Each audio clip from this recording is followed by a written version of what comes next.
Hello everyone, how are you all? Welcome to all of you in Deepakshi biology. हाँ, आप सभी का स्वागत है मेरे चैनल में दीपाक्षी बायोलॉजी में। तो हमने प्रीवियस क्लासेस में देखा था जिन लोगों ने मतलब दो क्लासेस हो चुके हैं जो कम्पिटिटिव बायोलॉजी के सेशन थे, उसमें आप लोगों ने देखा होगा कि फर्स्ट क्लास में सिलेबस डिस्कस किया था हमने। जिन लोगों ने नहीं देखा है तो मेरे उस वीडियो में जाके आप लोग सिलेबस आप लोग नोट डाउन कर सकते हैं। एंड सेकंड क्लास हमने लिया था तो what is biology, introduction of biology के बारे में हमने डिस्कस किया था। तो आई होप कि दोनों क्लासेस में आपको मतलब जो सिलेबस है वो क्लियर हो गए होंगे और मतलब बायोलॉजी क्या है इसके बारे में आप लोग क्लियरली समझ गए होंगे, ठीक है ना। तो नेक्स्ट जो हमारा टॉपिक है वो है क्लासिफिकेशन ऑफ ऑर्गेनिज्म, ठीक है ना। तो आज हम बात करेंगे किसके बारे में, क्लासिफिकेशन ऑफ ऑर्गेनिज्म। ओके, उससे पहले कि हम थोड़ा सा मतलब इस सेशन को, इस क्लास को स्टार्ट करें, एक बार आप लोग उसमें रिव्यू कर लीजिए, ठीक है ना। Who is the father of biology? Aristotle, good. And who is the father of zoology? Aristotle, very good. And who is the father of botany? Theophrastus, ठीक है ना। तो लेट मी टेल यू कि जितने भी मतलब साइंटिफिक नेम हैं या फिर बॉटनी क्या है, बॉटनी में हम किसके बारे में स्टडी करते हैं या जूलॉजी में किसके बारे में स्टडी करते हैं, आप सबके बारे में जाके उस क्लासेस में एक बार रिकॉल कर लीजिएगा। तो चलिए बिना मतलब समय को किल करते हुए हम लोग आगे बढ़ते हैं। आज हम लोग देखेंगे क्लासिफिकेशन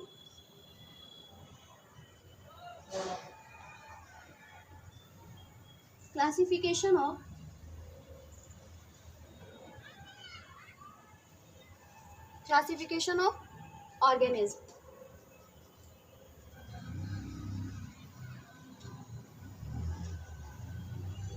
अंडरस्टैंड? किसके बारे में स्टडी करना है? सॉरी, जीवधारियों का, हिंदी वाले भी ये भूल जाते हैं जी, जीवधारियों का वर्गीकरण, समझ आई बात, ठीक है ना।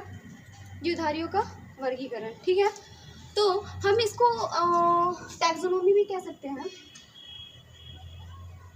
टैक्सोनॉमी में हम लोग इसी का क्लासिफिकेशन जो होता है उसी का स्टडी करते हैं, उसी के बारे में स्टडी करते हैं, ठीक है ना। टैक्सोनॉमी आपने मतलब कभी नाम सुना होगा। टैक्सोनॉमी क्या होता है? ग्रुप होता है। आप देखेंगे कि मतलब बायोलॉजी में जितने भी मैक्सिमम जो टर्म्स होते हैं उनको मतलब दो पार्ट में बांट के और तब उसकी मीनिंग्स को हम लोग स्टडी करते हैं। तो मीनिंग्स को ग्रुप करके और तब कोई वर्ड्स का मतलब मीनिंग निकलता है। तो उस तरह से अगर आप लोग स्टडी करेंगे तो ज़्यादा समझ आएगा आप लोगों को, ठीक है ना। तो टैक्सोनॉमी क्या होता है? ग्रुप होता है। और नोमी क्या होता है? नोमी मीन्स क्या होता है? नेम, ठीक है ना। नेम, जब हम किसी ग्रुप का नेम देते हैं तो उसको हम लोग क्या कहते हैं? टैक्सोनॉमी कहते हैं। और हम इसमें पढ़ेंगे क्या? जीवधारियों का वर्गीकरण। तो सबसे पहले हम बात करेंगे कि जिस तरह से हमने फर्स्ट क्लास सेकंड क्लास में हमने देखा था, मतलब सिलेबस का क्लास मतलब उसको स्किप करते हैं, ठीक है ना। फर्स्ट क्लास यही हुआ कि हम लोग इंट्रोडक्शन पढ़े थे, किसका? आपको बायोलॉजी का इंट्रोडक्शन हम लोग पढ़े थे। तो उसमें हमने देखा था कि ज़्यादातर वहाँ पे फोकस हुआ था फादर, है ना। किसके फादर कौन होते हैं? तो जो जिसको जन्म देता है, जिसका जन्मदाता होता है, जिसका जनक होता है, उसको हम उसका फादर कहते हैं। मतलब पहली बार जिस चीज़ को हम इस दुनिया में लाते हैं, ठीक है ना, फिर उसको मान लीजिए कि आगे फिर से उसको कितने चेंजेस आते हैं। तो जो जो चेंजेस आते हैं, जिनकी वजह से आते हैं, उनका नाम उसमें इंक्लूड होता जाता है। बात अब है कि हम जब जन्म लेते हैं तो हमारे को कुछ नहीं पता होता है। तो हमारे जन्मदाता मेरे माँ बाप हुए, मेरे फादर हुए, है ना। उसके बाद जैसे जैसे हम बड़े होते हैं, बच्चे जैसे जैसे बड़े होते हैं, ज़रूरी नहीं है कि वो मम्मी पापा को ही फॉलो करें। उन्हें बहुत सारे चेंजेस आते हैं मतलब इन्वायरमेंट के अकॉर्डिंग, सिचुएशन के अकॉर्डिंग, लोगों से मिलते हैं उनके अकॉर्डिंग, ठीक है ना। तो वो चेंजेस उनके अकॉर्डिंग आते रहते हैं। तो ठीक वैसे ही जो हम लोग मतलब किसी सब्जेक्ट की बात करें या किसी टर्म की बात करें, तो इसी तरह से क्या हुआ था कि जो क्लासिफिकेशन ऑफ ऑर्गेनिज्म था, इसके फादर कौन थे बताइए ज़रा। सॉरी, कार्ल्स लिनियस, ठीक है ना। कार्ल लिनियस जो थे, या कार्लस लिनियस भी कह सकते हैं आप इसको, दोनों नेम से इनको जाना जाता है। कार्ल्स लिनियस, ठीक है ना। यहाँ नाम लिखिएगा, फादर ऑफ, लिखिए, father of classification, father of classification कौन हुए? Karl Linnaeus. कार्ल,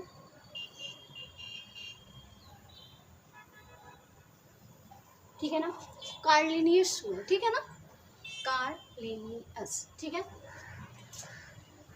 अच्छा, स्पेलिंग नहीं पता चल रहा है, ये पता चल रहा था, समझ में आया? हाँ, थोड़ी कर्सिव है, थोड़ा सा ध्यान दीजिएगा। CARL, कार्ल, ठीक है ना। लिनियस लिखिए, LINNAEUS, EUS, LINI, लिखिए LINNNAEUS, ठीक है ना। आप समझ में आ रहा है? लिख सकते हो ना, कार्ल लिनियस, या कैरोलस लिनियस भी लिख सकते हैं, कैरोलस लिनियस, ठीक है ना। यू है, यू, कैरोलस लिनियस, ठीक है ना। उतना नाम बस लिखा कीजिए, हिंदी में लिख लिया कीजिए, ठीक है ना। उतना वो क्या बोलते हैं, स्पेलिंग पे ध्यान मत दीजिए, क्योंकि हम कर्सिव लिखते हैं तो उतना बताते रहेंगे तो फिर टाइम लग जाना आप लोगों को, ठीक है ना। 1738 में, ठीक है ना, 1738 में, ठीक है। 1738 में इन्होंने मतलब जो क्लासिफिकेशन होता है कि मतलब जितने भी ऑर्गेनिज्म हैं, लिविंग ऑर्गेनिज्म हैं, उनको कैसे क्लासीफाई किया जाए। मतलब है कि आप देखते हैं, मतलब अगर हम सारी चीज़ों को एक साथ रख दें तो उनको समझने में, उनको पढ़ने में, उनको देखने में या ढूंढने में हमारे को दिक्कत होनी है ना। जस्ट आप देखते हैं कि जो लाइब्रेरी आप देखते होंगे, कभी कभी लाइब्रेरी गए होंगे, वहाँ पे देखिएगा कि सारे बुक्स को क्लास वाइज, सब्जेक्ट वाइज, है ना, उसको अरेंज करके रखा होता है। तो उसको अरेंज करके क्यों रखा होता है? ताकि आप उसको अच्छे से स्टडी कर पाएँ। अगर कोई 6th क्लास का है, 7th क्लास का है, 12th क्लास का है, तो क्लास के बेस पे वो उस बुक्स को लेके और फिर वहाँ से फिर वहाँ रख सके, ठीक है ना। सब्जेक्ट हो गया, जैसे कि बायोलॉजी हो गया, फिजिक्स हो गया, केमिस्ट्री हो गया, है ना। तो क्लास वाइज, सब्जेक्ट वाइज वो अरेंज करके रखा। अब मान लो कि मेरे को बायोलॉजी की बुक की ज़रूरत है, तो मैं सारा लाइब्रेरी तो नहीं ढूंढूंगी ना। जहाँ पे बायोलॉजी का मतलब वो सेल्फ होगा, मैं वहाँ जाऊँगी, बायोलॉजी की बुक ढूंढूंगी। उसमें भी होता है कि 7th क्लास की बायोलॉजी है या 12th क्लास की बायोलॉजी लेनी है, कम्पिटिटिव बेस हमको बायोलॉजी लेनी है, लाइक ऐसे करके वो रखा रहता है। तो ये होता है कैटेगरी और क्लासिफिकेशन, ताकि हम इजिली किसी चीज़ के बारे में जान सके, स्टडी कर सके, ठीक है ना। घर में ही अगर हम कोई चीज़ें अरेंज करके नहीं रखेंगे तो सारा दिन लग जाएगा किसी चीज़ को ढूंढने में, ठीक है ना। तो जो कार्लस लिनियस ने क्या किया कि जितने भी ऑर्गेनिज्म थे उनको उन्होंने क्लासिफाई किया, है ना। फर्स्ट टाइम उन्होंने क्लासिफाई किया ताकि हम उनके बारे में इजिली स्टडी कर सके। तो उन्होंने मात्र 2 किंगडम में मतलब उसको सिर्फ इतना मतलब 2 किंगडम में उसको बांट दिया, क्लासिफाई कर दिया, एक पांटे एंड एक कनवानिया, ठीक है ना। सिंपली, ठीक है ना, बहुत इजी वे में उन्होंने क्लासिफाई कर दिया। तो ज़्यादा उन्होंने, अब मान लो कि रिसर्च किया उन्होंने, तो उनको तो उतना मतलब थोड़ा सा समझ आया कि हम इसको इजीली अगर एनिमल और प्लांट में क्लासिफाई कर देते हैं तो हम इसके बारे में अच्छे से स्टडी कर सकते हैं। लेकिन उनके बाद उनका जनरेशन आया, फिर या किसी और ने मतलब और अच्छे से स्टडी की, तो वो अपनी अकॉर्डिंग उसको और मतलब क्लासीफाई किया, जिसके बारे में हम लोग आगे स्टडी करेंगे। समझ आ रहा है ना, जिसकी नॉलेज थी उसके अकॉर्डिंग उन्होंने बहुत सारे लोगों ने इस पर रिसर्च किया है और उसको क्लासीफाई किया, जिसके बारे में हम 1 by 1 करके स्टडी करेंगे, ठीक है ना। तो अब क्या हुआ कि जो ये कार्लस लिनियस थे, उन्होंने मतलब किसी भी चीज़ को क्लासिफाई करने के लिए कुछ बेसिक तरीके होते हैं। जैसे कि मान लीजिए अगर किसी चीज़ को क्लासिफाई करना है तो उसके शेप के अकॉर्डिंग हम करेंगे, है ना, या उसका कलर क्या है ना, या मान लीजिए कि जब हम बुक को अरेंज ही करते हैं तो कैसे करते हैं, क्लास वाइज करेंगे, ये हमारा आधार है ना, या सब्जेक्ट वाइज करेंगे, ये हमारा आधार है, अंडरस्टैंड। तो उसी तरह जो एनिमल्स हैं, प्लांट्स हैं, उनको उनको उन्होंने क्या किया, कार्लोस लिनियस ने क्लासीफाई किया। तो पहला उन्होंने आधार लिया आइडेंटिफिकेशन का, समझ रहे हैं ना। तो उन्होंने क्या लिया, जो बेस लिया उन्होंने, वो पहला क्या था, आइडेंटिफिकेशन, ठीक है ना, आइडेंटिफिकेशन लिया। आइडेंटिफिकेशन में क्या होता है कि हम किसी को कैसे पहचानते हैं, मतलब उसकी पहचान क्या होती है, कैसे किसी को पहचानेंगे हम, है ना, उसका शेप क्या है, साइज क्या है, इसके अकॉर्डिंग हम किसी चीज़ को कैसे पहचानेंगे, ऐसा मतलब उन्होंने एक कैटेगरी लिया, एक बेस लिया, ठीक है ना। दूसरा बेस क्या लिया उन्होंने दूसरा बेस क्या लिया, क्लासिफिकेशन का। दूसरा क्या लिया, क्लासिफिकेशन। अब देखिए क्लासिफिकेशन मतलब वर्गीकरण, ठीक है ना। अब इसमें क्या किया कि उन्होंने पहले तो इसमें देखा कि शेप साइज है, उसको मतलब पहचान बना लिया। उसके बाद इसमें क्या किया कि वो मतलब उसकी पहचान क्या है, शेप क्या है, साइज क्या है, क्लासिफाई कर दिया। फिर अब मतलब मान लीजिए इसका पहचान हो गया कि मतलब ये एनिमल है, प्लांट है, ये ऑर्गेनिज्म है, इस कैटेगरी में आता है। उसके बाद हमने क्या किया, इसको क्लासिफाई कर दिया, वर्गीकरण कर दिया, शेप साइज या फिर उसके न्यूट्रिशन के अकॉर्डिंग, या फिर मतलब जो भी उन्होंने बेस लिया उसके अकॉर्डिंग इसको क्या किया, क्लासिफाई कर दिया। क्लासिफाई करने के बाद अब इसको बारी आती है, मान लीजिए कि अब जब हमने उसको पहचान लिया कि हाँ ये चीज़ है, प्लांट है, एनिमल है ना, फिर हमने उसको क्लासिफाई करके एक कैटेगरी में बना लिया, ठीक है। अब बारी आती है उसकी नोमेनक्लेचर की, है ना, उसका नाम तो देंगे ना जी, नाम देंगे। तो नोमेनक्लेचर थर्ड क्या आता है बेसिस का, नोमेनक्लेचर का, है ना, नोमेनक्लेचर, अंडरस्टैंड, नामकरण, ठीक है ना। नामकरण की बारी आती है, हम उसका नामकरण कैसे करते हैं। तो ये क्या है, ये सब मतलब कि एक लैटिन वर्ड होती है जिसके बेस्ट पे हम लोग उसका नामकरण करते हैं, ठीक है ना। उन्होंने एक बुक लिखा, किसने, कार्लोस लिनियस ने बुक लिखा। उस बुक का नाम क्या था, सिस्टेमा नेचुरी, ठीक है ना। सिस्टेमा नेचुरी एक बुक था जिसमें उन्होंने जिस बुक में इन्होंने ये तीन बेसिक मतलब आइडेंटिफिकेशन और क्लासिफिकेशन और नोमेनक्लेचर लिया, ये बेस लिया। और इस बेस पे, इस आधार पे उन्होंने इस बुक में मतलब ऑर्गेनिज्म, जो भी ऑर्गेनिज्म है उसके बारे में उन्होंने लिखा, ठीक है ना, उसके बारे में उन्होंने लिखा। किसमें, कौन से बुक में, सिस्टेमा नेचुरी, है ना। अब देखेंगे आप कि फादर ऑफ क्लासिफिकेशन कौन, सॉरी हाँ, फादर ऑफ क्लासिफिकेशन कौन है, कार्लोस लिनियस है। और जो बुक उन्होंने लिखा वो कौन सा बुक लिखा, सिस्टेमा नेचुरी, है ना, वो इज द राइटर ऑफ सिस्टेमा नेचुरी। ऐसा क्वेश्चन यहाँ से अराइज हो सकता है। एंड इन विच ईयर, यहाँ पे ये ईयर्स को लेके भी क्वेश्चन अराइज हो सकता है ना। इसके फादर कौन है, ये भी क्वेश्चन अराइज हो सकता है, समझ रहे हैं ना। तो थोड़ा थोड़ा यहाँ पे ध्यान देते रहना है। तो हमने क्या देखा कि यहाँ पे इन्होंने इसको सीधा सीधा प्लांट और एनिमल, ठीक है ना, दो बेस पे इसको क्या किया, क्लासिफाई कर दिया। समझ में आ रहा है, प्लांटी और एनिमलिया में इसको मतलब प्लांटी करके प्लांटी बोल दिया, इसको एनिमलिया कर दिया। समझ में आ रही है ना बात। तो ऐसे इन्होंने इसको कर दिया। अब देखिए इसमें आता है कि जो नोमेनक्लेचर की हमने बात की थी, नोमेनक्लेचर की, ठीक है ना। अब नोमेनक्लेचर की बात करें तो इसमें क्या होता है, देखिए यहाँ पे हमने बायनोमियल क्लासिफिकेशन देखा ना जी, बायनोमियल क्लासिफिकेशन है ये, ठीक है।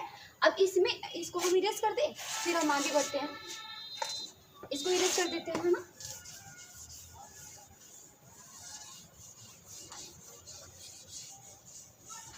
सबसे पहले बायनोमियल क्लासिफिकेशन से भी पहले हम एक और चीज़ देख लेते हैं, हायरार्की, है ना, हायरार्की ऑफ क्लासिफिकेशन, ठीक है, उसके बारे में थोड़ा देख लेते हैं।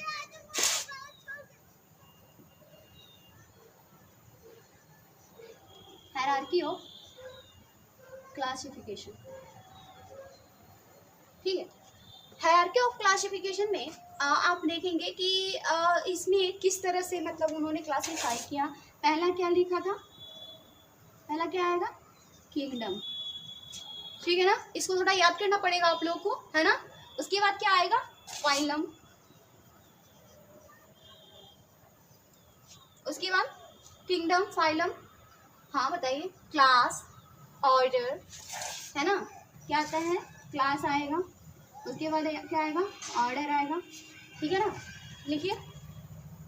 उसके बाद फैमिली, फिर जीनस, फिर स्पेसीज, ठीक है ना, लिखिए जल्दी जल्दी लिखिए, kingdom, phylum, class, order, family, अरे लिखिए यार, फैमिली, उसके बाद लिखिए जीनस, उसके बाद स्पेसीज, हिंदी भी लिखवा दें, ओके, चलिए लिखिए। किंगडम का लिखिए जगत, ठीक है ना, किंगडम का लिखिए जगत, फिर से राइटिंग मत जाए कीजिए, ठीक है ना, लिखते रहिए, संघ, क्लास का क्या होता है बताइए, वर्ग, ऑर्डर का,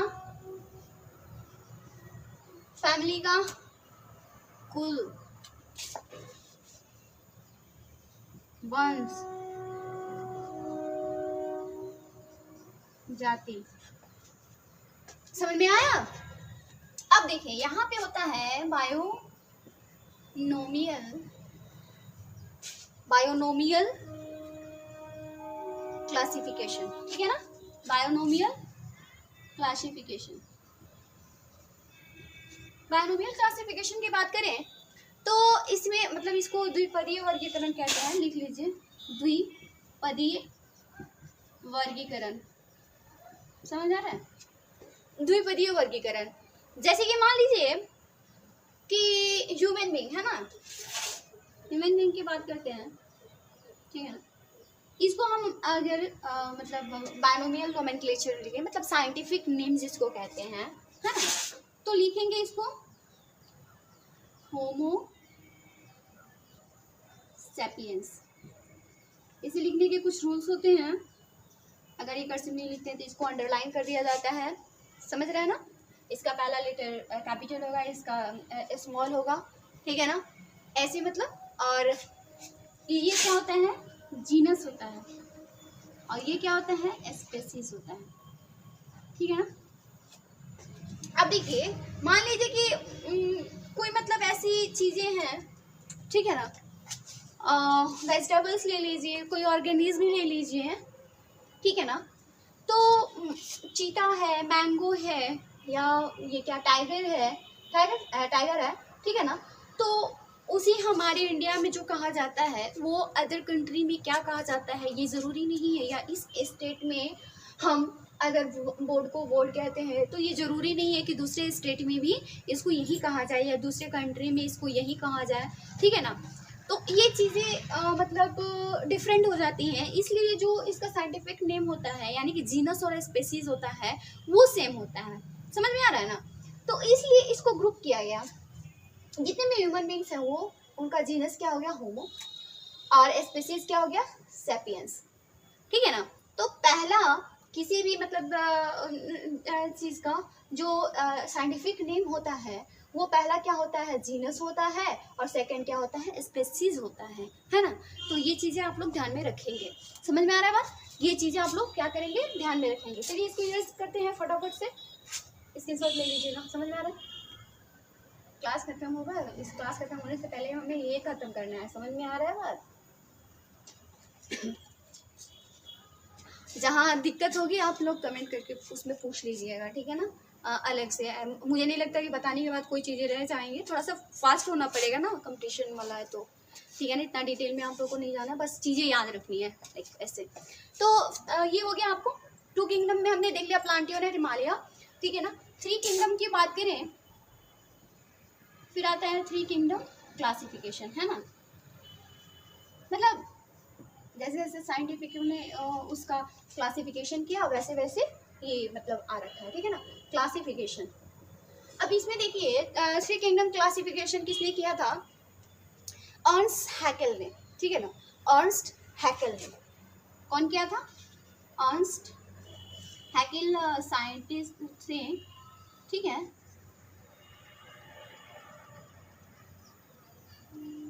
चलिए, अर्नस्ट हैकेल जो थे वो साइंटिस्ट थे, तो उन्होंने इसका मतलब डिस्कवरी किया था। तो इसका क्या था 1894 में, ये याद रखिएगा आप लोग, 1894 में इन्होंने किया था, ठीक है ना। किसने किया था, अर्नस्ट हैकेल ने किया था, ठीक है। इनका क्या था कि इन्होंने कहा कि प्लांटी है, ठीक है, एनिमालिया पहले से था, प्लांटी और एनिमालिया पहले से था। इन्होंने एक और की मतलब खोज की, वो था प्रोटिस्टा। और इन्होंने कहा कि प्रोटिस्टा भी हो सकता है, समझ में आ रहा है ना, प्रोटिस्टा भी हो सकता है। लेकिन यहाँ पे एक और है जिनका नाम आता है कार्ल स्वोर्स का, ठीक है ना, एक और है जिनका नाम है कार्ल स्वोर्स, उनका भी नाम आ जाता है कभी कभी